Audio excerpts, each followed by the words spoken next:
Vocês estão prontos para receber a palavra de Deus? Então abra por gentileza a sua Bíblia na Epístola de Paulo a Timóteo, primeira Epístola de Paulo a Timóteo, capítulo 1, versículo 17. 1 Timóteo, capítulo 1, verso 17. Eu quero tomar esse texto como aquilo que vai estabelecer a diretriz da nossa conversa, da nossa reflexão nessa manhã. E o texto sagrado diz assim: ao Rei eterno, imortal, invisível, Deus único, honra e glória para todos sempre. Amém. O apóstolo Paulo dirige aqui uma exaltação a Deus. Essa exaltação apresenta não apenas o que a gente vai classificar como adjetivos, né? São classificações, descrições, características, atributos do próprio Deus. Então, junto com a expressão Rei eterno, imortal, Deus único, nós temos aqui a expressão invisível. Essa palavra aqui, traduzida como invisível, de acordo com os léxicos no original grego, é aoratus. Ela significa despercebido, o que não pode ser visto, ou como a maioria das traduções apresenta o tempo todo em que ela aparece invisível. E a ideia de observar essa descrição de Deus como invisível é reconhecer que mais do que uma característica ou adjetivo, é uma descrição que Deus faz de si mesmo nas Escrituras, né? É uma das maneiras como Ele decidiu revelar ou apresentar a si mesmo e dizer: eu sou Deus invisível. Essa afirmação é sustentada por outras declarações das Escrituras. Por exemplo, em João, no capítulo 1, no verso 18, a palavra de Deus diz: ninguém jamais viu a Deus. O Deus unigênito que está junto do Pai é quem o revelou. Em João, no capítulo 5, no verso 37, Jesus diz: o Pai que me enviou, esse mesmo é quem tem dado o testemunho de mim. Vocês nunca ouviram a voz dele, nem viram a sua forma. A declaração nem viram a sua forma é importante aqui. Em Colossenses, no capítulo 1, no verso 15, o apóstolo Paulo, referindo-se a Jesus, diz: ele é a imagem do Deus invisível. O mesmo apóstolo Paulo, em 1 Timóteo 6,16, exalta a Deus dizendo: o único que possui imortalidade, que habita em luz inacessível, a quem ninguém jamais viu nem é capaz de ver.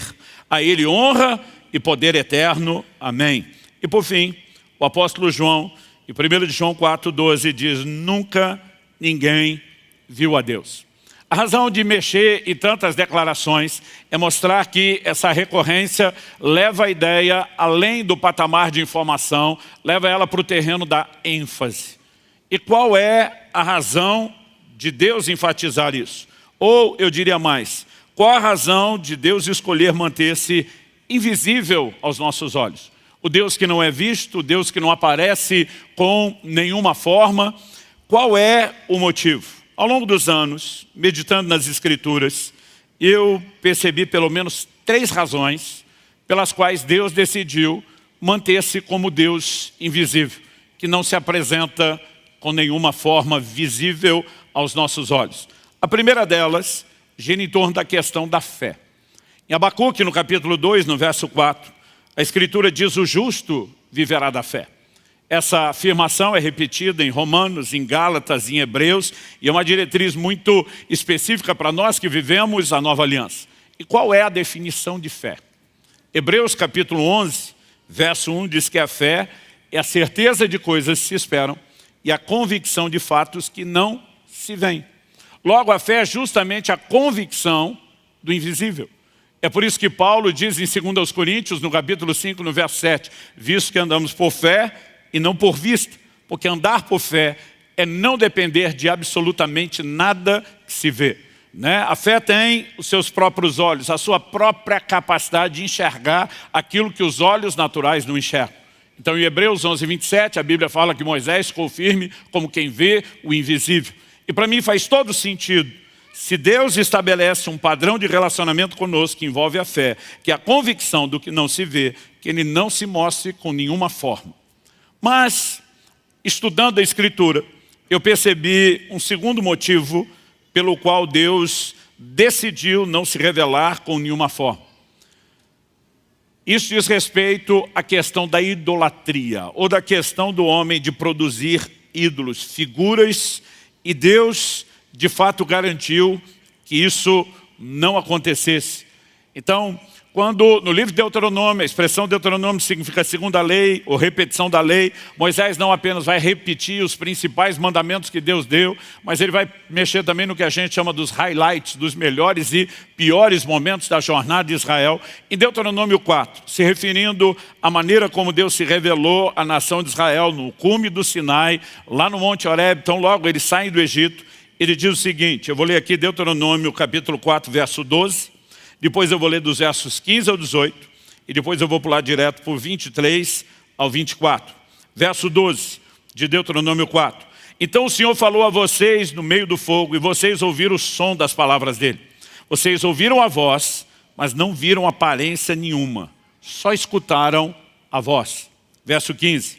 Tenham cuidado, guardem bem a sua alma, porque vocês não viram aparência nenhuma no dia em que o Senhor, o Deus de vocês, lhes falou em Horebe, no meio do fogo.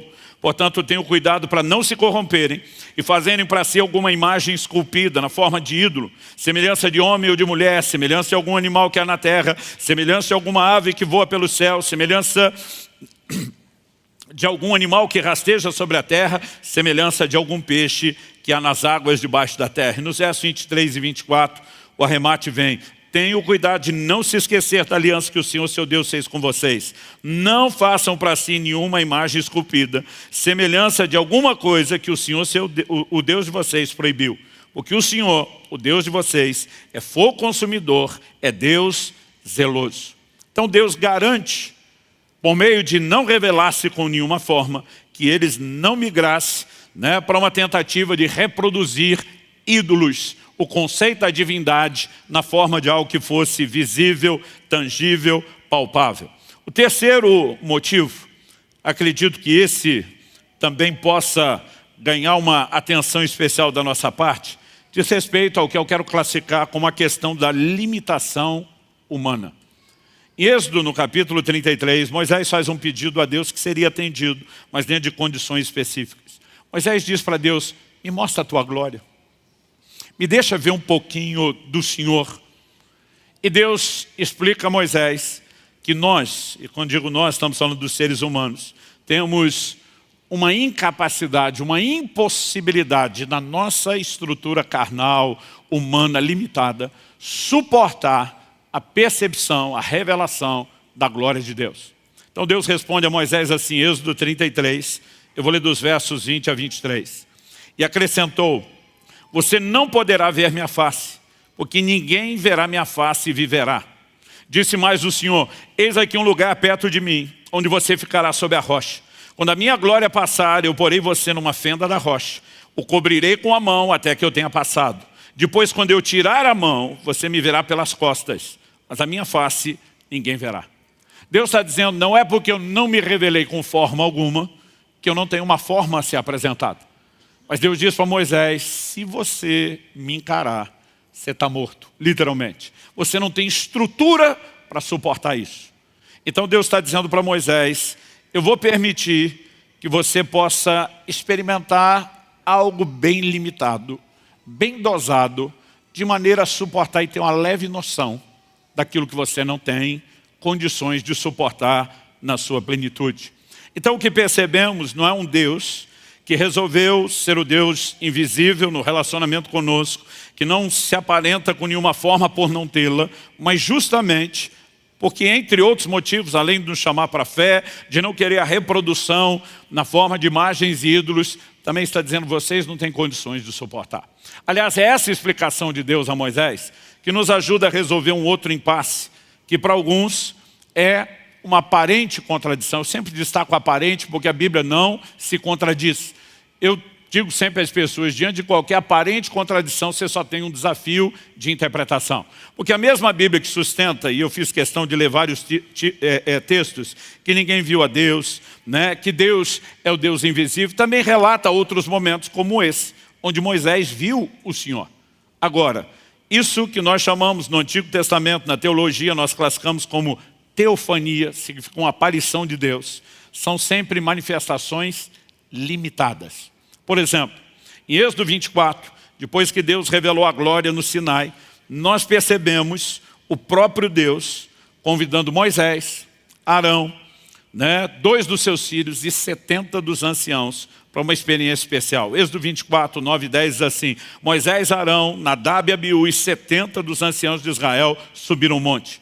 E viram o Deus de Israel, sob cujos pés havia como que uma pavimentação de pedra de safira, que se parecia com o céu na sua claridade. Deus não estendeu a mão contra os escolhidos dos filhos de Israel.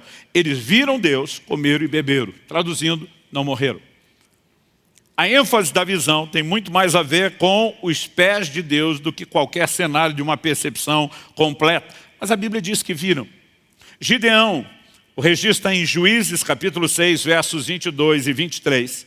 A Bíblia nos mostra que o anjo do Senhor apareceu a Gideão. Quando você estiver lendo, especialmente essa descrição, ela vai ser recorrente no Antigo Testamento. Quando você lê a expressão o anjo, artigo definido, não um anjo, artigo indefinido, um qualquer, o anjo. Aliás, a maioria das traduções bíblicas já põe um A maiúsculo quando você tem o artigo definido o anjo. O que nós temos é uma teofania, uma aparição de Deus.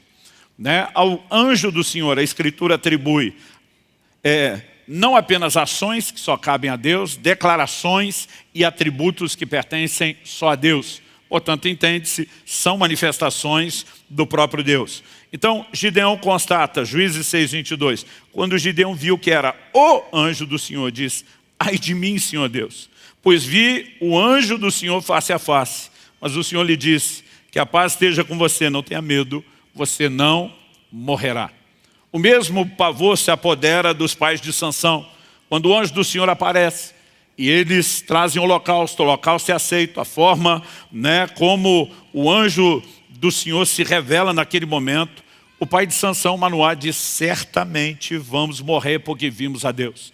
A mulher dele responde: se o Senhor Deus quisesse nos matar, não teria aceito das nossas mãos o holocausto, a oferta de cereais, nem nos teria mostrado tudo isso, nem nos teria revelado essas coisas. O relato está lá em Juízes 13, de 20 a 23. Ainda podemos citar Isaías capítulo 6, verso 1, quando o profeta diz: no ano em que morreu o rei Uzias, eu vi o Senhor assentado no seu alto e sublime trono. A reação do profeta no verso 5: ai de mim, estou perdido. Outras traduções dizem: eu vou perecer. O que significa? Eu vou morrer.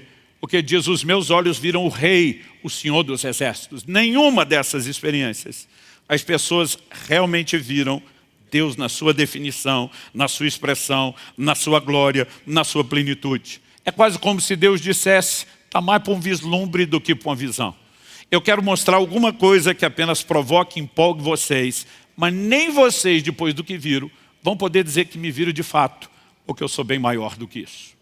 Aonde eu quero chegar com essa tentativa de encontrar motivos? Ao longo dos anos, eu ficava observando isso. Deus decidiu ser o Deus invisível, esse é um dos seus atributos, a forma como Ele se revela, o que nos chamou a um lugar de fé.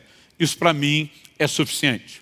Ao mesmo tempo, Ele queria prevenir que nós não migrássemos para a prática da idolatria. Isso faz todo sentido. Terceiro, Ele está nos poupando de algo que é impossível suportarmos.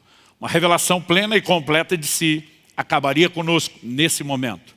Há uma esperança, um alento dentro de mim. Porque o apóstolo Paulo, escrevendo aos Coríntios, ele fala de um dia quando conheceremos como somos plenamente conhecidos. Significa que esse mistério não permanecerá por toda a eternidade. Um dia teremos acesso à revelação plena, completa de Deus, não nessa carne que não pode suportá-la, mas já com o corpo transformado, e eu e você poderemos desfrutar disso. E simplesmente para mim eu dizia: isso tudo está bom. Eu consigo entender esses motivos e eu consigo aguardar pacientemente esse dia. No entanto, nesse mês, durante um tempo de oração, de leitura e revelação da palavra, eu senti o Espírito Santo chamando a minha atenção, dizendo: há um motivo que você ainda não percebeu. Eu não quero apenas que você perceba, eu quero que você fale a respeito disso com o meu povo. E, em particular, isso será a ênfase da minha mensagem hoje. Quando nós citamos Deuteronômio capítulo 4, nós falamos que uma das razões pelas quais Deus não apareceu com nenhuma forma e ele mesmo falou isso, foi porque eu não quero que vocês reproduzam isso na forma de ídolos, de imagens, de escultura. Mas normalmente a minha e a sua cabeça pensa em idolatria como sendo outros deuses, como sendo concorrentes de Deus, como sendo gente que de alguma forma toma, objeto, que seria a representação de alguém imaginário que tomaria o lugar de Deus. Mas o curioso, se você observar bem a descrição de Deuteronômio 4, Deus não falou meramente de fazer outros deuses, ele também vai falar sobre isso. Mas ele diz, eu não quero que vocês reproduzam a minha imagem, se eu me manifestar na forma de um ídolo. Então Deus está dizendo, eu não quero que vocês façam um ídolo nem de mim, não é apenas de outro. E a pergunta é, por que Deus não queria que fizéssemos uma imagem dele? Porque qualquer tentativa de reproduzir uma imagem dele seria diminuí-lo. E sabe, olhando para a Escritura, a gente começa a entender melhor algumas coisas.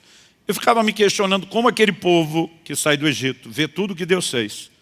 Quando Moisés sobe para passar os 40 dias no Sinai, porque quando Deus se revela, ali em Êxodo 19 e 20, e a glória de Deus se manifesta no monte, a Bíblia diz que houve trovões, vozes, relâmpagos, a nuvem escura envolve o monte, e a voz de Deus se manifesta. O povo não podia suportar a voz de Deus, ainda que não visse forma. Eles dizem para Moisés, fala Deus com você e você conta para a gente, porque nós não vamos dar conta disso não.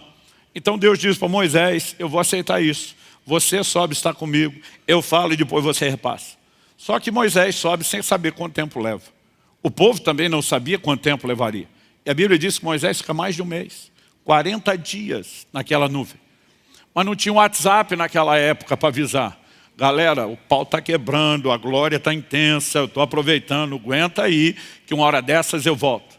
E de repente, para aquele povo ansioso, já faz quase um mês e meio que o líder sumiu na nuvem e não voltou mais. Nós não sabemos dele. Qual foi a reação do povo?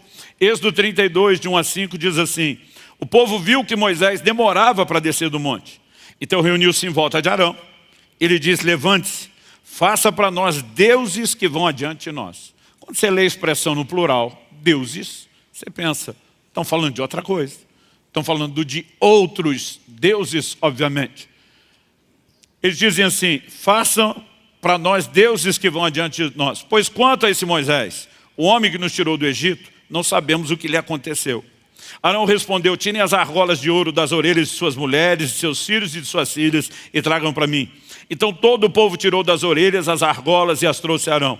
Este, recebendo-as das mãos deles, trabalhou o ouro com buril, fez dele um bezerro de metal fundido. Então disseram, são estes, ó Israel, os seus deuses, que tiraram você da terra do Egito. Arão não está dizendo isso aqui é um Deus novo e diferente. Vamos arrumar uma coisa nova. O que Arão estava dizendo é, vamos tentar dar para vocês um contato visual, palpável, tangível, daquilo que vocês imaginam que é Deus. Arão está dizendo, é isso aqui que tirou vocês da terra do Egito. E olha o que diz o verso 5. Verso 5 diz, Arão vendo isso, edificou um altar diante do bezerro e fez a seguinte proclamação, amanhã haverá festa ao Senhor. A palavra traduzida aqui, Senhor, é Yahvé, Jeová. Ou o tetragrama, 4 consoantes que não eram pronunciáveis, o nome sagrado de Deus. Em outras palavras, o ídolo que eles fizeram não era de outro Deus. Era uma tentativa de reproduzir alguma imagem que os remetesse ao Deus que os tirou do Egito, ao Deus que eles iriam sacrificar. E isso, no entanto, não diminuiu a manifestação da ira de Deus a respeito do que fizeram. Por quê? Deus não queria que o reduzissem a nada que expressasse limitação. Por que que Deus não queria que houvesse limitação? Porque tem um problema de autoimagem? Porque ele se sentiria inseguro se a gente achasse que ele é menor do que é? Não. Deus é completo e absoluto em si mesmo. Ele não tem necessidade de coisa alguma. O apóstolo Paulo, pregando em Atenas, ele diz, Deus não é servido por mãos humanas como se necessitasse de coisa alguma. Ele é autossuficiente, ele é completo, ele é absoluto nele. E se você reconhecer ou não a grandeza dele, isso não diminui nem faz com que ele sinta mal. Então, porque Deus não queria que nós o limitássemos, porque ele sabia que se nós o limitássemos, o problema não seria dele, o problema seria nosso. daqueles a quem Deus ama, daqueles a quem Deus quer levar uma experiência mais profunda de desfrutar da grandeza dEle, e toda limitação dEle nos impede de viver aquilo que Ele sonhou, que eu e você pudéssemos desfrutar. É por isso que ao longo da Escritura você vai ver protesto atrás de protesto de Deus, convite após convite de Deus, nos chamando a um lugar onde a gente não limite a imagem dEle, o entendimento de quem Ele é. Eu gostaria que você me acompanhasse no texto da Escritura. Eu vou ler uma quantidade de versículos um pouco maior do que o comum quando fazemos numa mensagem, mas eu preciso que você me acompanhe. Isaías capítulo 40. Eu quero começar no versículo 12 e nós vamos até o verso 26. Olha o que Deus, por meio do profeta Isaías, está dizendo ao povo. Quem na concha de sua mão mediu as águas e tomou a medida dos céus a palmos. Deus está chamando o povo a pensar. Vocês olham para os mares, essa quantidade de água que vocês não conseguem mensurar, e disso aí eu brinco, é na palma da minha mão. Quem que mediu os céus? Essa coisa que eu e você não conseguimos limitar ou mensurar, ele diz isso aí, eu brinco de medir a palmos. Ele continua, quem recolheu o pó da terra na terça parte de uma vasilha, pesou os montes e colinas numa balança, quem guiou o Espírito do Senhor, ou como seu conselheiro o ensinou, com quem ele se aconselhou para que lhe desse compreensão, quem lhe ensinou a vereda da justiça, ou quem lhe ensinou sabedoria, quem lhe mostrou o caminho do entendimento. Eis que as nações são consideradas por ele como um pingo que cai de um balde e como um grão de pó na balança. Eis que ele carrega as ilhas como se fossem pó fino. O Líbano, que era conhecido não apenas pelos seus bosques, lenha, como pelos animais, e diz, o Líbano não seria suficiente para o fogo, e os animais de lá não bastaria para um holocausto. Diante dele todas as nações são como coisa que não é nada, e ele as considera menos do que nada, como um vácuo. Verso 18, com quem vocês querem comparar Deus? Com que imagem vocês o podem confrontar? Aí Deus toca no assunto da imagem dos ídolos. Quanto à imagem, esta é moldada pelo artífice. Depois o ourives a reveste de ouro e forja correntes de prata para ela. O pobre que não pode fazer tal oferta das joias, escolhe madeira que não apodrece e procura um artífice perito para fazer uma imagem esculpida que não oscile. Será que vocês não sabem? Será que não ouviram? Será que isso não lhes foi anunciado desde o princípio? Vocês não entenderam isso desde a fundação do mundo? Vocês não atentaram para os fundamentos da terra? Ele é o que está sentado sobre a cúpula da terra, cujos moradores são como gafanhotos. É Ele quem estende os céus como cortina e os desenrola como tenda para neles habitar. É Ele quem reduz a nada os príncipes e torna em nulidade os juízos da terra. Mal foram plantados e semeados, mal se arraigou na terra o seu tronco, já secam. Quando um sopro passa por eles e uma tempestade os leva como palha. Verso 25, com quem vocês vão me comparar? A quem eu seria igual, diz o santo. Levantem os olhos para o alto e vejam. Quem criou essas coisas? Aquele que faz sair o seu exército de estrelas, todas bem contadas, as quais ele chama pelo nome, por ser ele grande força e forte em poder. Nenhuma só vem a faltar. Em outras palavras, Deus está protestando, dizendo, parem de me diminuir. Eu sou muito maior do que vocês sequer podem imaginar ou mensurar. A pergunta, volto a fazer, é, porque Deus, de fato, esperava que eu e você não o limitássemos. Porque se eu e você limitamos sua imagem, nós não podemos desfrutar dele plenamente. Em Números 23, 19, a declaração que Deus faz sobre si é, Deus não é homem para que minta, nem filho do homem para que mude de ideia. Será que tendo ele prometido não fará? Ou tendo falado não cumprirá? Deus está dizendo, não me compare com seus semelhantes. Eu não sou um homem como os que você conhece para mentir. Eu não sou apenas um bom homem, eu não sou um super-homem. Deus está dizendo, eu estou em outro patamar. E não há a menor chance de eu prometer e não fazer. Não há a menor chance de eu prometer e não cumprir. Agora, quem são as pessoas que viveram coisas diferenciadas, únicas, singulares? Gente que entrou numa percepção da grandeza de Deus, que deixou de limitar a imagem dele. Quando a Bíblia fala de Abraão, que é chamado o pai da fé, que nos deixa pegadas de fé para seguirmos, Romanos 4, 20 e 21 diz assim, não duvidou por incredulidade da promessa de Deus, mas pela fé se fortaleceu, dando glória a Deus, estando plenamente convicto de que Deus era poderoso para cumprir o que havia prometido. É gente que entra na percepção, ele não é homem, ele não é um bom homem, ele não é só mais do que homem. Ele é o Deus Todo-Poderoso. Ele é grandioso, Ele é extraordinário, Ele tem um caráter inquestionável, irrepreensível, Ele está acima de qualquer suspeita. Em Lucas, no capítulo 1, no verso 37, o anjo que aparece a Maria na Anunciação, quando menciona a gravidez de Isabel, ele diz, porque para Deus não haverá impossíveis em todas as suas promessas. Em Marcos, no capítulo 10, no verso 27, a Bíblia diz, Jesus olhando para eles, para os discípulos, que não conseguem entender a grandeza de Deus e as possibilidades que podemos acessar em Deus, e diz, para os seres humanos é impossível, contudo não para Deus. Para Deus, tudo é possível. O tempo todo Deus está tentando reprogramar a nossa visão, a nossa mente, e dizer, pare de olhar para mim como se fosse alguém pequeno, limitado, diminuto. Eu sou maior. Repito, não porque Ele tenha necessidade de nenhum tipo de reconhecimento. Quer você reconheça, quer não muda o que Ele é. Mas se você não reconhecer a grandeza dEle, muda o que você vai experimentar da parte dEle. E Deus quer que eu e você provemos mais. O rompimento espiritual, quer a gente fale de vida pessoal ou ministerial, depende do conhecimento de Deus que eu e você temos. Daniel 11:32 diz, o povo que conhece seu Deus será forte e fará proezas. O conhecimento de Deus afeta o que somos, identidade, e aquilo que fazemos, produtividade. A compreensão de quem Ele é muda completamente a dinâmica da nossa identidade e da nossa produtividade. Aliás, olhando das Escrituras, gente de realização diferenciada tinha uma percepção também diferenciada da grandeza de Deus. Salomão, cujo o reino excedeu em glória a maioria de todos os outros reis da terra, ele tem o privilégio de edificar a casa de Deus. Nenhuma outra apresentou tanta glória como essa.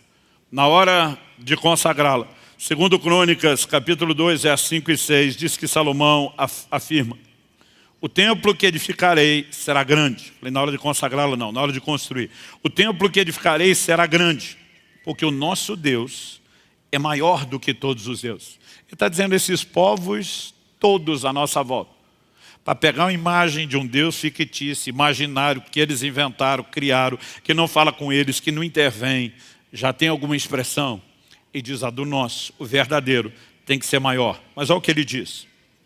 No entanto, quem seria capaz de lhe edificar um templo, visto que os céus e até os céus dos céus não podem conter? E quem sou eu para lhe edificar um templo, a não ser para quem mais incenso diante dele? Ele está dizendo, a casa não é para ele, é só para que a gente tenha um pouco de contato com ele. Nem os céus dos céus podem contê-lo, que dizer uma casinha dessa, por mais que ela seja melhor que a dos outros. Ao longo das Escrituras, de alguma forma, me parece que isso é recorrente, e vários textos vão apontando na mesma direção. Não podemos diminuir a Deus. Seja na hora das exaltações ao Senhor que são registradas, sejam protestos do próprio Deus, exortações, nós vamos sempre na mesma direção. Salmo 145:3, grande é o Senhor e muito digno de ser louvado. Sua grandeza é insondável. Entre tantos atributos, o tempo todo somos chamados a não só reconhecer que Ele é grande, mas que sua grandeza é imensurável, é além da capacidade. Deus o tempo todo está dizendo, não me limite, não me limite, não me limite. Expanda seus horizontes de fé e de crença a respeito de quem eu sou. Isaías 46, dos versos 5 a 10. Deus pergunta mais uma vez, com quem vocês vão me comparar? A quem eu seria igual? E que coisa semelhante confrontarão comigo? Nesse momento, Deus está usando Isaías para confrontar a idolatria e diz assim, eles o põem, está falando do ídolo, eles o põem sobre os ombros, levam-no e o põem no seu lugar, e aí ele fica, do seu lugar não se move, falando do ídolo. Recorrem a ele, mas nenhuma resposta ele dá e não livra ninguém da sua tribulação. Lembrem disso e animem-se. Pensem a respeito disso, ó rebeldes. Lembrem-se das coisas passadas, das coisas da antiguidade, que eu sou Deus e não há outro. Eu sou Deus e não há outro semelhante a mim. Desde o princípio anuncio o que há de acontecer. Desde a antiguidade revelo as coisas que ainda não sucederam. Eu digo, meu conselho permanecerá em pé e farei toda a minha vontade. Por que tantas correções? Porque Deus sabia que o tempo todo nós teríamos inclinações a limitá-lo. Mesmo que a semelhança de Arão, a gente não faça uma imagem física, tentando definir e dizer Deus é só isso. A pergunta a ser feita é, será que no meu e no seu coração nós não criamos algumas definições de Deus que o limitam tanto quanto se fizesse uma imagem física? Será que muitas vezes a forma como eu e você olhamos para Deus, o que pensamos ou o que sentimos a respeito dele, não está mais para uma caricatura, uma distorção, do que na verdade para a revelação de quem ele é? É o tipo de questionamento que eu e você precisamos de fato fazer.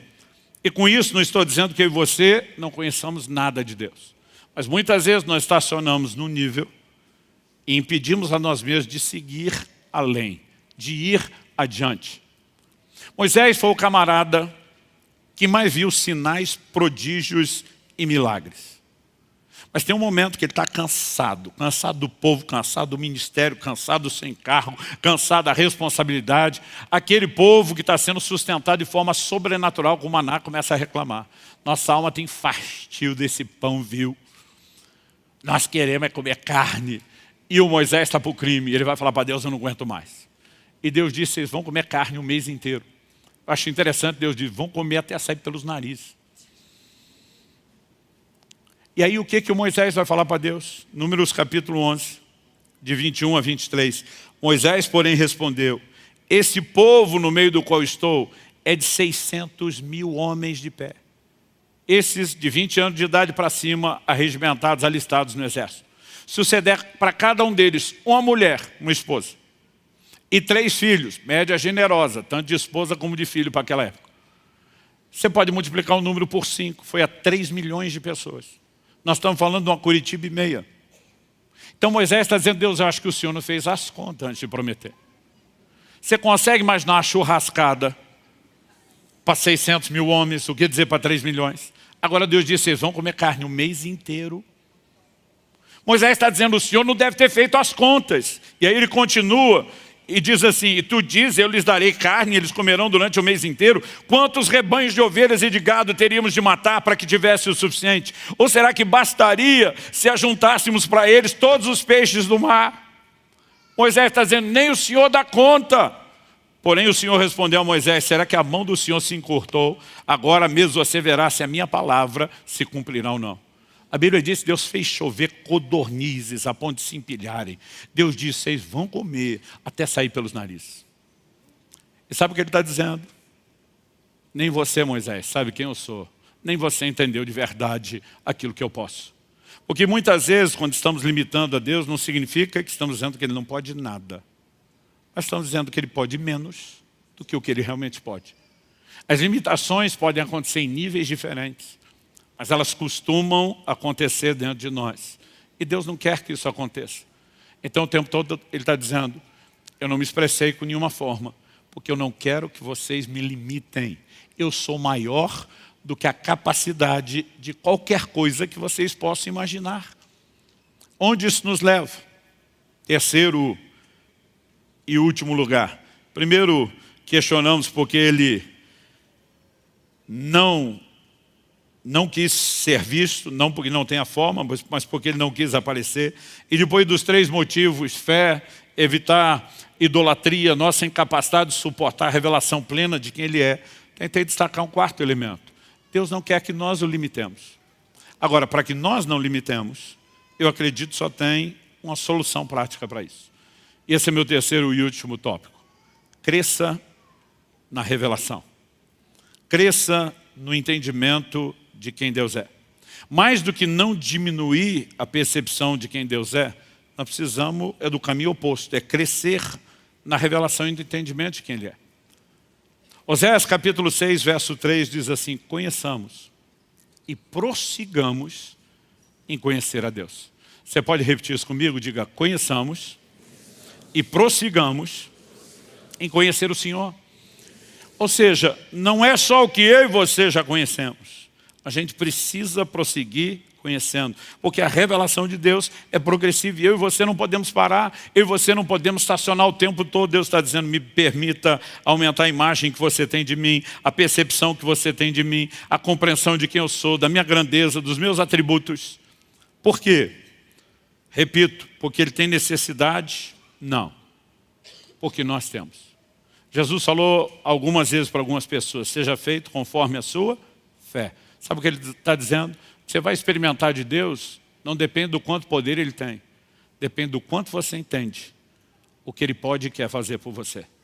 E se eu e você limitamos essa compreensão, de alguma forma nós estamos botando um baita de um funil que impede uma manifestação que seria muito maior em meu e em seu favor. Em 1 Coríntios, no capítulo 15, no verso 34, Paulo corrige, e ele não está falando com o não crente, está falando com a crentaiada, com o povo da igreja. Ele corrige o povo dizendo assim, voltem à sobriedade como convém e não pequem, porque alguns ainda não têm conhecimento de Deus. Digo isso para vergonha de vocês. Particularmente não acho que Paulo está dizendo que não tem conhecimento nenhum. Mas está dizendo, ó, nesse quesito, o negócio está ruim para o lado de vocês. O conhecimento é mínimo. E vocês estão limitando o que poderiam experimentar da parte de Deus.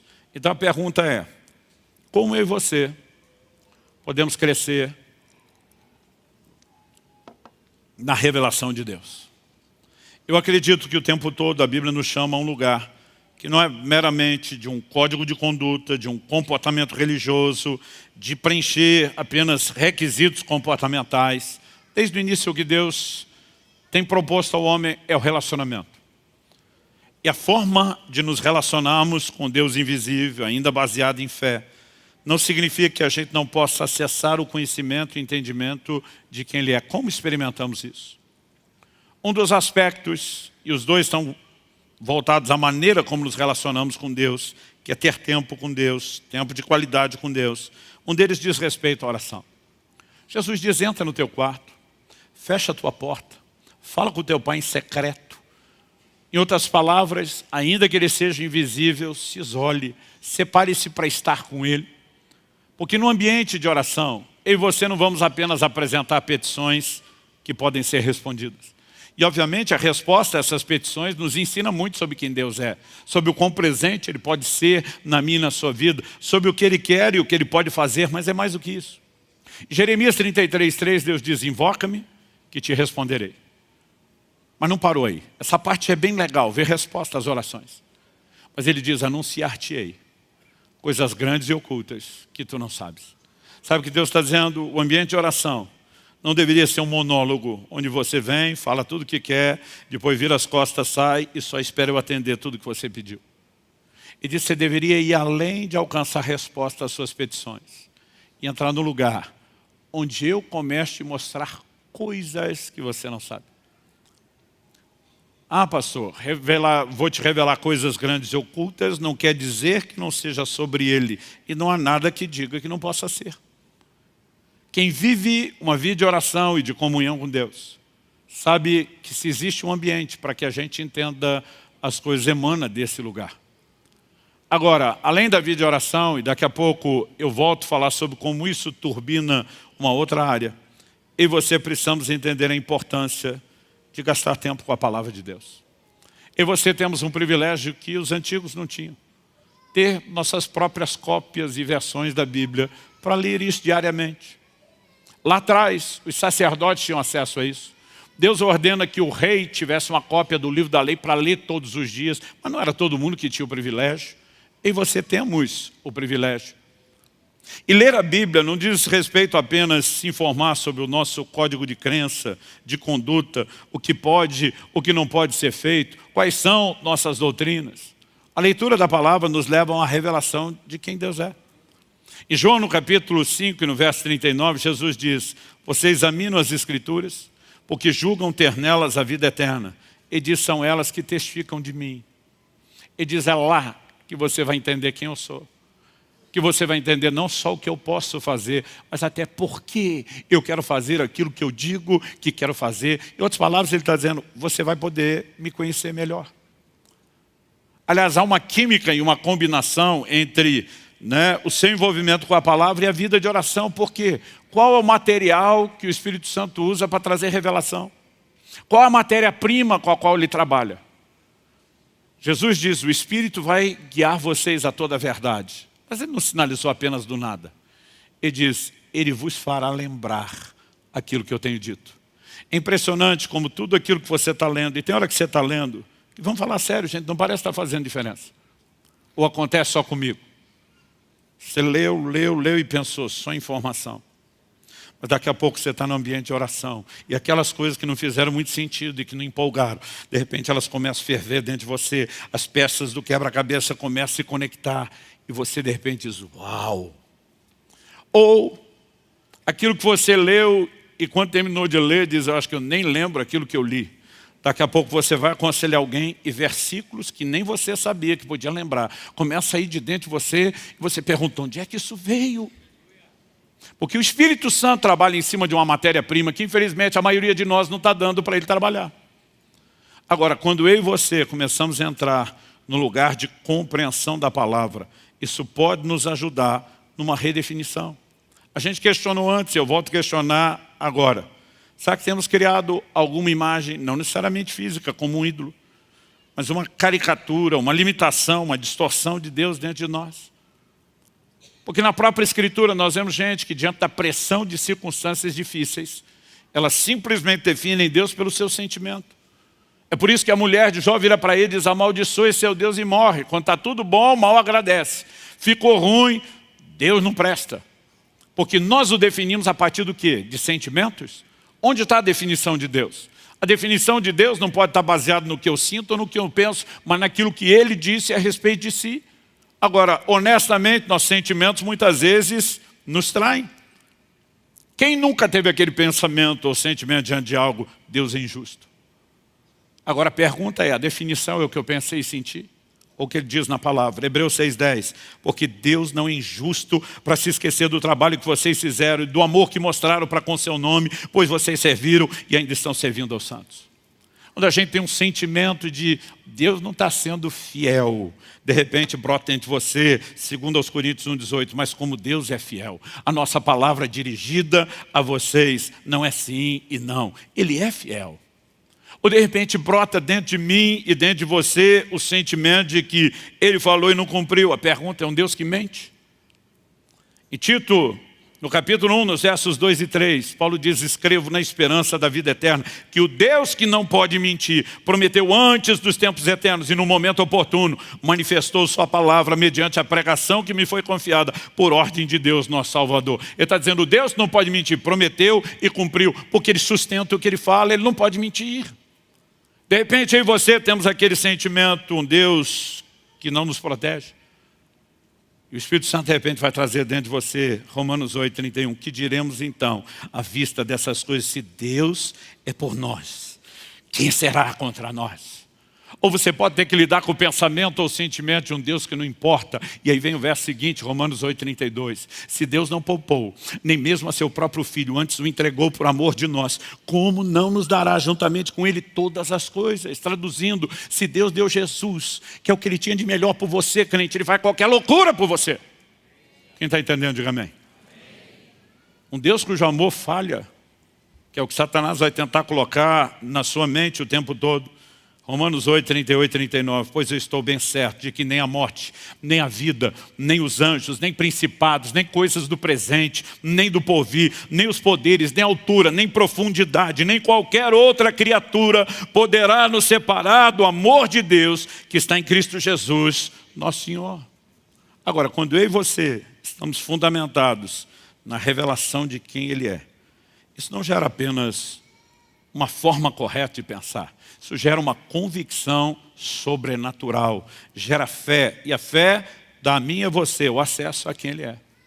Nos dá a capacidade, como Jó, dizer por comentário da sua esposa, você fala como uma louca e o seu discurso muda. Eu sei que o meu Redentor vive e Ele há de se levantar sobre a terra.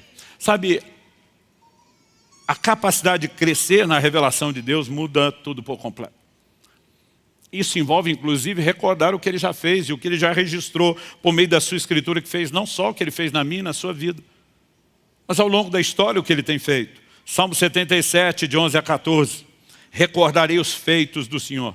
Certamente me lembrarei das tuas maravilhas da antiguidade. Meditarei em todas as tuas obras e pensarei em todos os teus feitos poderosos. O teu caminho, ó Deus, é de santidade. Que Deus é tão grande como o nosso Deus. Tu és o Deus que opera maravilhas e entre os povos tem feito notório o teu poder. Essa consciência, ela faz toda a diferença. porque ela nos gera percepção de grandeza. E essa amplia não só os horizontes de possibilidade, ela nos dá acesso a desfrutar mais e melhor de quem Deus é. Deus invisível está dizendo, eu nunca apareci com nenhuma forma, porque eu não posso deixar que vocês me limitem, senão isso será prejuízo para vocês. Eu preciso que a percepção de vocês, de quem eu sou, seja crescente, progressiva, aumente, porque dessa forma vocês vão desfrutar mais de mim e daquilo que eu posso fazer. Quem está entendendo, diga amém. Eu quero encerrar chamando você a uma decisão. Decida não limitar ou diminuir Deus na sua vida. Como fazer isso? Eu acho que nós temos um ponto básico e inquestionável aqui. Se eu e você não buscarmos em Deus a revelação de quem Ele é, nós sempre vamos diminuí-lo porque vamos imaginá-lo menor. Como podemos fazer isso? Eu vou voltar para o lugar dessa decisão de estar com Ele. Bíblia e oração não deveriam ser momentos opcionais na vida de quem confessa a fé cristã. Eles são essenciais, são fundamentais para o nosso crescimento, para o nosso desenvolvimento espiritual. Eu disse antes que toda pessoa que fez coisas extraordinárias para Deus tinha uma percepção de grandeza dele diferenciada. Davi foi chamado de um homem segundo o coração de Deus, não porque era perfeito, a Bíblia nos garante o entendimento de que isso ele não era. Mas sabe, desde os dias que Israel sai da terra do Egito, até mesmo na geração de Josué, quando finalmente entram na terra prometida, nunca a nação de Israel conseguiu possuir a totalidade da terra. Inimigos ficaram, eles não conseguiram desalojá-los, eles nunca usufruíram plenamente daquilo que Deus tinha. Até que no cenário da história de Israel surge um baixinho invocado, inconformado. Ele não consegue entender como os outros diminuem Deus. Enquanto tem um gigante assustando inclusive Saul, que era o mais alto do povo, que podia dizer, eu tenho condições de ir para a guerra. Ele está olhando e dizendo, quem é esse incircunciso filisteu para afrontar os exércitos do Deus vivo? Ele sabe o Deus que ele serve. O Deus com quem ele gasta tempo e adoração, com a harpa dele, está formando dentro dele uma revelação cada vez maior. Os caras dizem, tu está maluco, vai querer enfrentar o gigante. Ele diz, eu estou treinando no secreto há muito tempo, eu já encarei urso, eu já encarei leão, eu não estou indo lutar de mim mesmo. Aliás, o gigante fica ofendido e diz, você acha que eu sou um cão para vir contra mim com cajado, com pedra? Ele diz, não estou indo contra você com cajado, eu vou contra você em nome do Senhor dos Exércitos.